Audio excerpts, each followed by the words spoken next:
Uma das situações patologicamente prejudiciais para qualquer animal ou ser humano é conseguir acessar picos repetidos de dopamina sem esforço ou qualquer busca autodirecionada. Ou seja, por exemplo, a cocaína, uma droga que aumenta potencialmente a dopamina, ou a metanfetamina, que aumenta a metanfetamina, mas não exige nenhuma ação adaptativa, exceto para adquirir a droga e gastar dinheiro com ela. Nenhum sacrifício.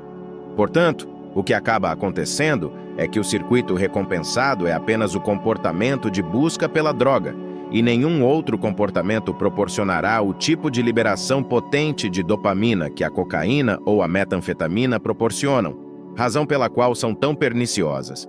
Da mesma forma, não são bem, e têm esse efeito reforçador poderoso. Não só você obtém esse impulso, mas o que é reforçado pela liberação de dopamina são os comportamentos que ocorreram imediatamente antes, especialmente antes da ingestão. E se tudo isso é apenas o comportamento de tomar a droga, é isso que se desenvolve. Você constrói esse monstro dentro da sua cabeça. Então, consigo ver onde você está indo com a pornografia. Eu estava começando a receber muitas perguntas e fiquei surpreso. Eu pensei, bem, sou homem e talvez por isso se sintam confortáveis em me perguntar se...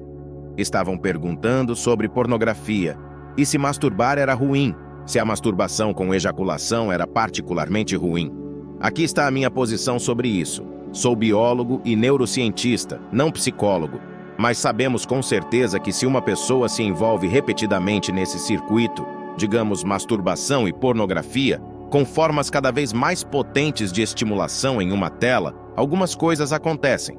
Primeiro, o que está sendo reforçado é uma resposta dopaminérgica elevada ao assistir outras pessoas se envolverem em comportamento sexual, o que é muito diferente de estar em uma experiência sexual em primeira pessoa. Então você sabe que o que está sendo reforçado não é realmente uma melhoria nas habilidades de comunicação. É voyeurismo.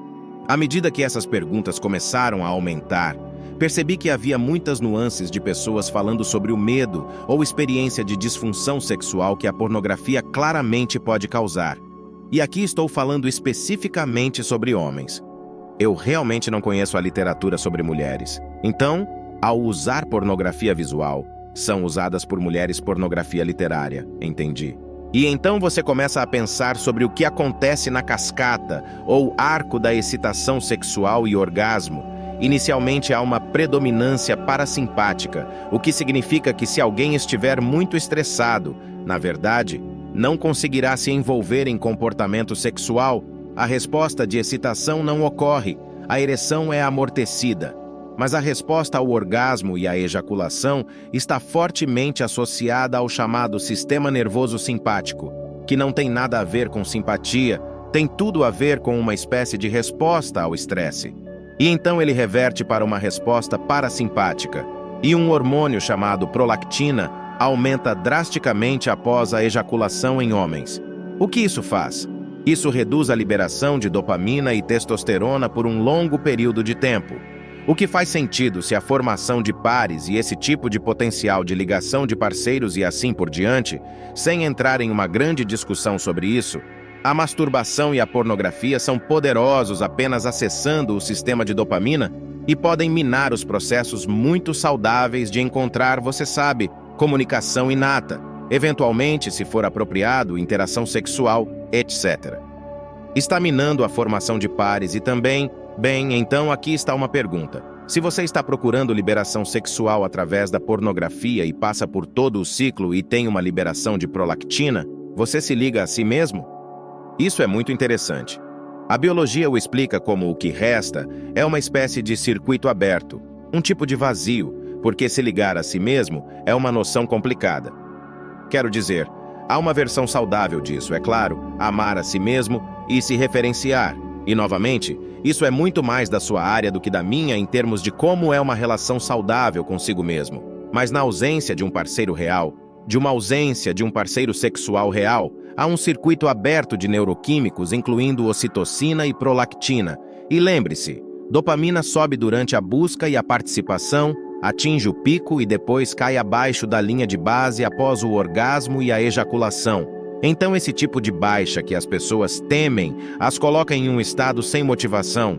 Podemos pensar nisso, se eu fosse expandir um pouco, como sendo um equivalente neuroquímico psicológico de tornar o ambiente doméstico sujo por um tempo, não colocando você realmente nessa amplificação positiva da dopamina. Então esgota o sistema de dopamina e é o mesmo em drogas de abuso e vício. Com o tempo, as pessoas estão usando mais e mais para alcançar o que não é uma grande alta.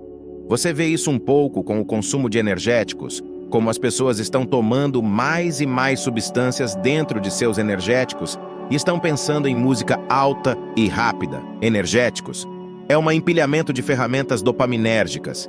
Isso não é tão patológico, na verdade. Existem alguns energéticos que eu bebo ocasionalmente e gosto deles.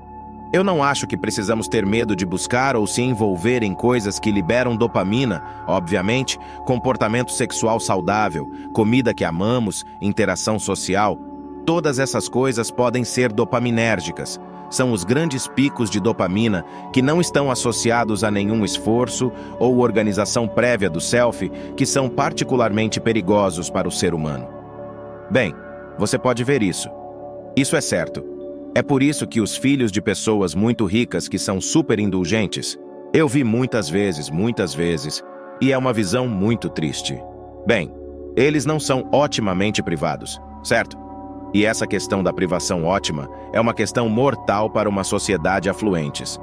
Há um problema adicional com a pornografia que não é discutido com frequência, que é que, lembre-se, principalmente nos homens, o cérebro é uma máquina de aprendizado de previsão. E se eu não estou tentando dizer que toda pornografia é ruim, mas há boas evidências para apoiar a ideia de que, se o seu cérebro aprende a se excitar ao assistir outras pessoas fazendo sexo, isso não necessariamente se traduzirá na capacidade de se excitar quando você está a sós com outra pessoa, especialmente jovens que consomem muita pornografia. O cérebro está aprendendo a excitação sexual com outras pessoas. Então você vai se programar para ser um voyeur ou apenas criar desafios nas interações sexuais com um parceiro real. Mary Harrington tem as 3 leis da polinodinâmica, e a segunda lei da pornodinâmica é a lei da entropia do FAP.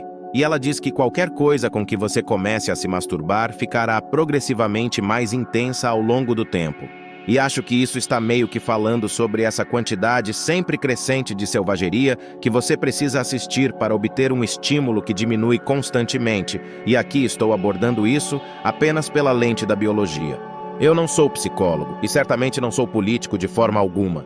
Pelo menos eu tenho ideias sobre política, mas não discuto isso publicamente. Mas a ideia aqui é que não estou dizendo que a pornografia como estímulo é boa ou ruim.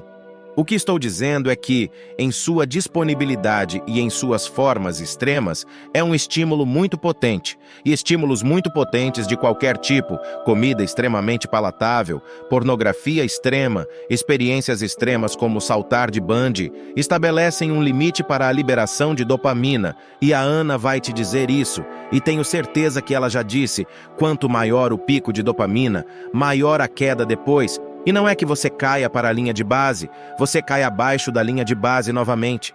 Não é que essas coisas sejam boas ou ruins, elas apenas têm que ser controladas de alguma forma, porque quando as pessoas estão buscando picos de dopamina repetidamente e não os estão conseguindo, geralmente é porque estão perseguindo essa atividade com muita frequência. E você está dizendo, talvez tire uma folga disso, e talvez haja uma capacidade para você, seu sistema, se resetar, certo? Sim, em teoria, todas as coisas que estamos falando sobre pornografia poderiam ser sobrepostas em alimentos ou poderiam ser sobrepostas em sexo real. Também tem que ser cauteloso aí, certo? Mas o ciclo entre estados de dopamina e baixos estados de dopamina, o jejum de dopamina, por assim dizer, mas talvez apenas estados baixos de dopamina, esses são ritmos naturais que existem no sistema nervoso. Temos que lembrar para que serve o sistema dopaminérgico. Direi isso de novo. Eu não fui consultado na fase de design, mas sabemos que é uma forma genérica de motivação e busca. Você pode imaginar o humano ou o animal que está com fome ou sede, precisa de energia para ir atrás da coisa. Então, a ideia de que você tem que comer para obter energia é verdadeira, mas você precisa de energia para obter a coisa para comer. Nosso sistema nervoso também tem energia. que é dopamina e epinefrina.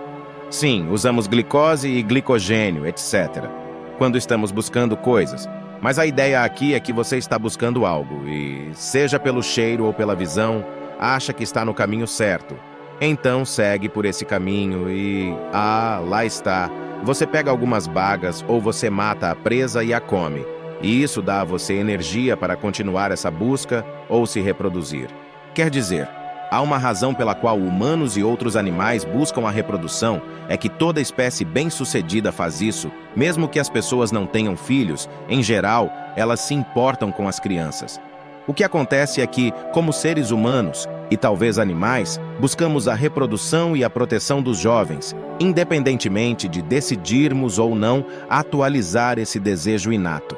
Há dois desejos incorporados em todo ser humano, mesmo que decidam não ter filhos, que são o desejo de proteger os jovens e o de fazer mais da sua própria espécie.